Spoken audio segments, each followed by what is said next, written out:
আসসালামু আলাইকুম রহমতুল্লাহ।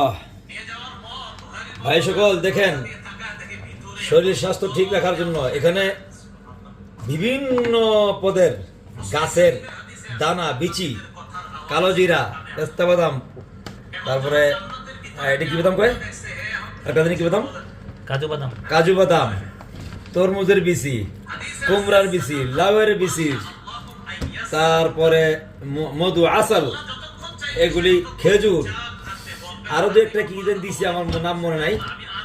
এগুলি সব আমি দিয়া এই যে বাদামের রেসিপি তৈরি করছি।